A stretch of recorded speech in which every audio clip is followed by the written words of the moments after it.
Hello everyone. आप लोग देख रहे हैं वन डे एग्ज़ाम वन। आज की इस वीडियो में मैं डिस्कस करूंगा कि जो आपका जो AIB 19 का जो एग्ज़ाम होने वाला है उसकी आपकी क्या स्ट्रेटेजी होनी चाहिए और आपका क्या सिलेबस रहता है उसके बारे में डिस्कस करेंगे।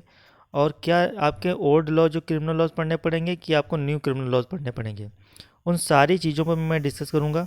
आपके सारे डाउट जो हैं वो इस वीडियो में मैं पूरी तरीके से ख़त्म कर दूंगा, जितने भी डाउट हैं आपके। और एग्ज़ाम को आपको AIB को बिना किसी परेशानी के पहली बार में कैसे आपको क्वालिफाई करेंगे वो मैं उसके आपके बारे में एक टेक्निक भी बताऊंगा। और आपको कौन कौन सी बुक्स लेनी चाहिए इसके लिए और कैसे प्रिपरेशन करनी चाहिए पूरी मैं इसमें जानकारी आपको दूंगा। तो सबसे पहले तो मैं बात करूंगा कि जो इसका सिलेबस क्या होता है।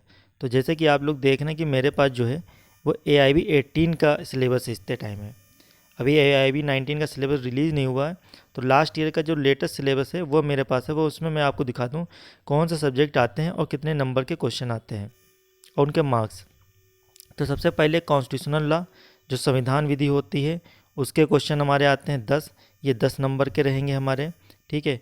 दूसरा दूसरा हमारा हो गया IPC Indian penal code 8 number का, CRPC 10 नंबर के और CPC 10 नंबर के और एविडेंस एक्ट 8 नंबर के।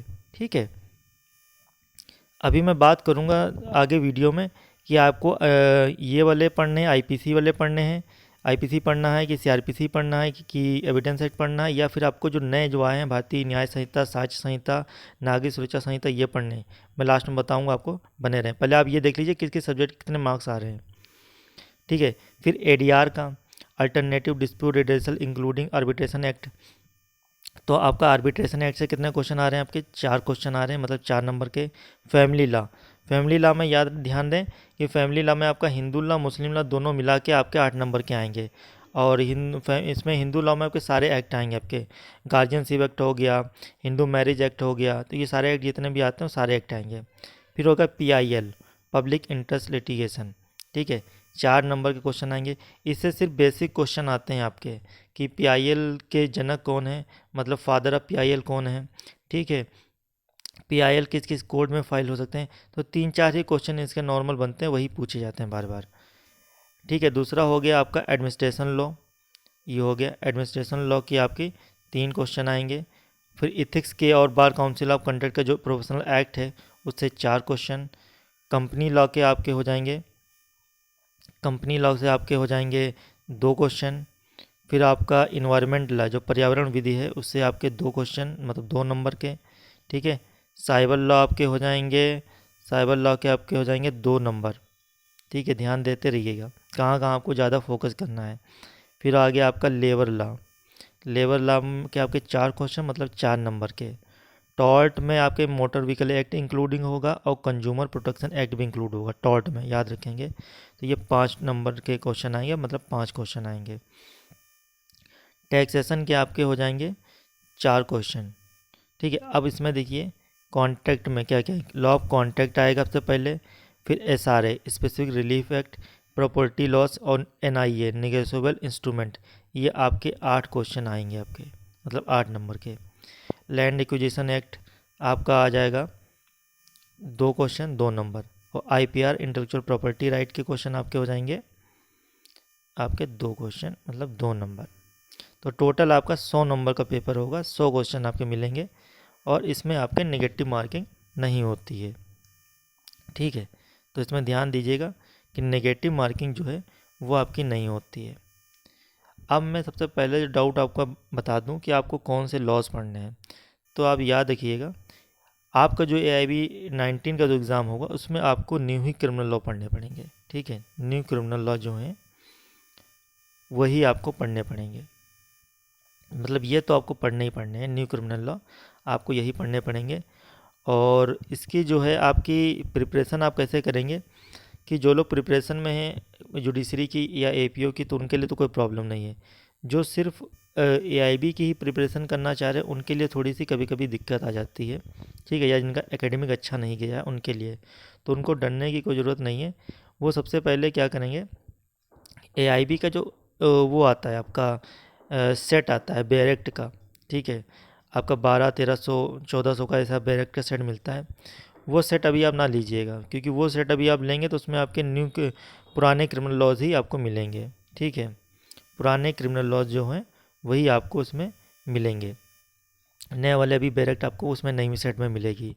जब वो सेट में ऐड हो जाए तो वो आप सेट ले लीजिए। ठीक है, और उसमें आपको करना क्या है, जो आपको सबको पता है कि ओपन बुक एग्ज़ाम होता है, तो आपको जो क्वेश्चन जो आते हैं एआईबी में, आपके 40 से 50% जो क्वेश्चन होते हैं, 40 से 50% जो क्वेश्चन होते हैं वो आपके इंडेक्स बेस होते हैं। ठीक है, सेक्शन बेस क्वेश्चन होते हैं। ठीक है, तो उसमें आपको करना क्या है, उसमें आपको सिर्फ इतना करना है कि आपको जैसे कोई क्वेश्चन आया कि पूछ रहा है कि मान लीजिए कि जनरल एक्सेप्शन किस चैप्टर में है। ठीक है, आईपीसी के किस चैप्टर में है।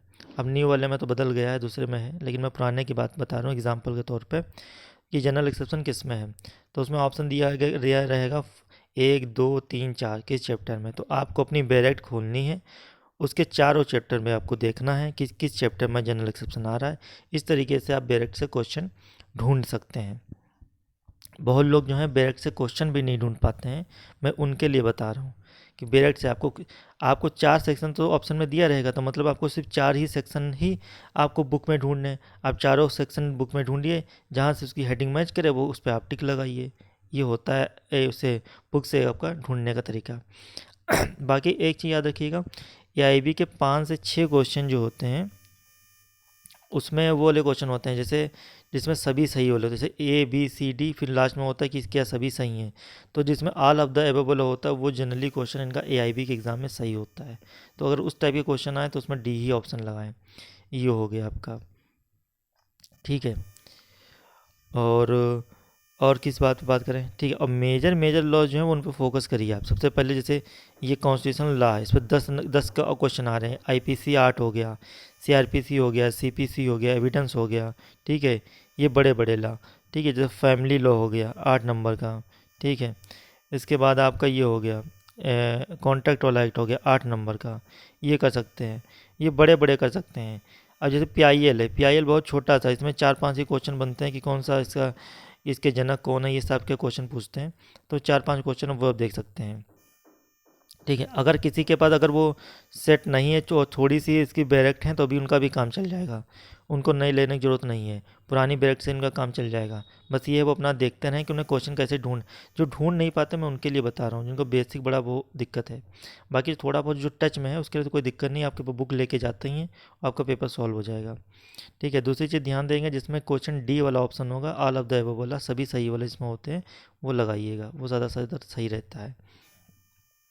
ठीक है, ये हो गया।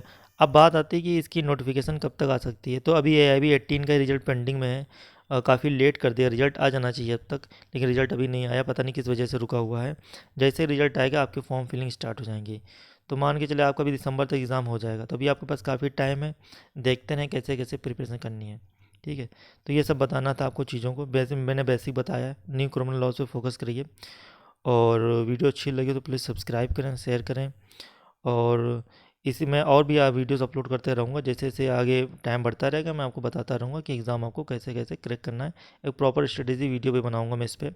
ठीक है, और टेलीग्राम में ग्रुप डाल देता हूँ, उसको आप ज्वाइन कर लीजिए, कोई क्वेरी है तो वहाँ पर डाल दिएगा, मैं आंसर दे दूँगा आपको। ठीक है, थैंक यू सो मच।